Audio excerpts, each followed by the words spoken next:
Hey, it's Sam Fikal with Evergreen Home Loans. In this video, I'm going to be talking about what I call the 4 pillars of home buying. This is the same conversation that I have with all of my first-time buyers to get a really good idea of where you stand in your journey to being able to qualify for your first house.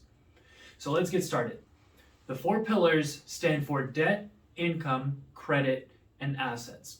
The first two, debt and income, determine how much house you can qualify for the most part. Credit and assets determine the terms of that loan for the most part. When we're looking at your debt factor, we're looking at all of the minimum monthly liabilities that you're required to pay each month. This is stuff that would mostly show up on a credit report, but can also include stuff like alimony, child support, back taxes, that kind of thing. We don't look at utilities, phone bills, rent, anything like that, but we do look at what would show up on that credit report. When we're looking at income, we're looking at your qualifying gross household income. There's a lot of words there, so let me break it down. Your qualifying income is the income that's calculated in the eyes of an underwriter. The simplest way to do this is usually with a 2-year average. Sometimes it can be a 1-year average, but if you're on salary, we can usually use that full salaried amount.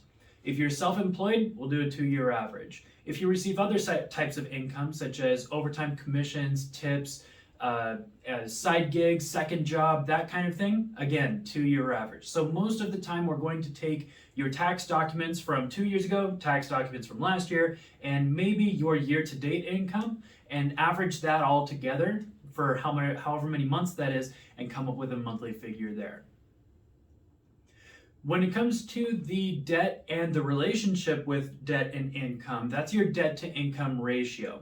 And depending on the loan program and a couple other parameters, the debt to income ratio can range anywhere from about 41%, sometimes 45%, up to 50%, maybe even 55%, but a good conservative number to use for right now is about 43%. That'll get you in a pretty safe zone.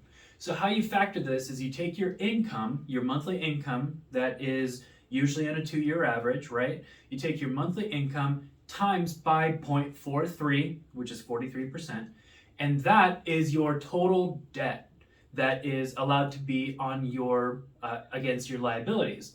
With that number, you take away your minimum monthly payments, so your minimum credit card payments, auto loans, anything like that.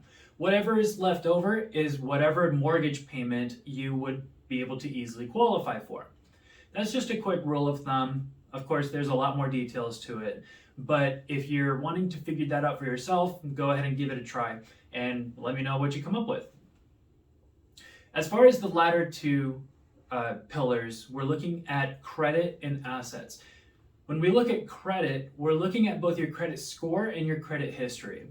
A lot of people wonder what a good credit score would be when to be prepared to buy a house, and the honest answer is however good you can make it, right? The better the score, the better your chances are of getting a really great deal on a home loan.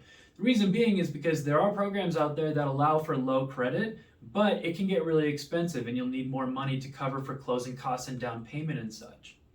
So in general, I'm not going to give a score, but in general, the better your credit, the better your chances of qualifying.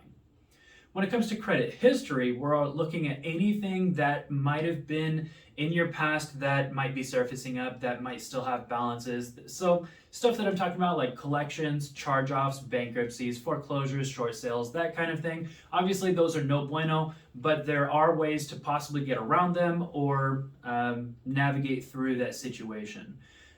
In a non-derogatory case, I had somebody once where his entire credit history was built off of being an authorized user on a couple different credit cards, on his parents' credit cards.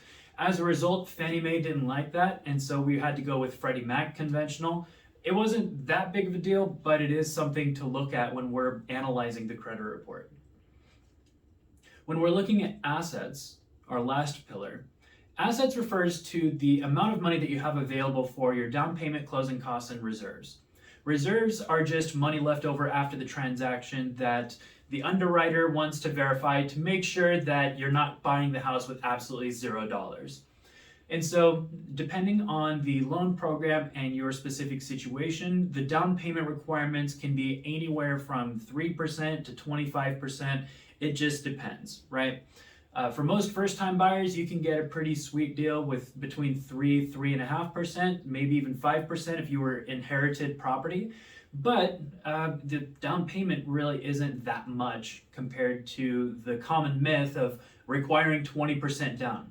The 20% down myth is just to avoid mortgage insurance, which, yeah, that's really great to do, but the rising real estate market is going to move faster than your ability to save an extra 15% for the down payment.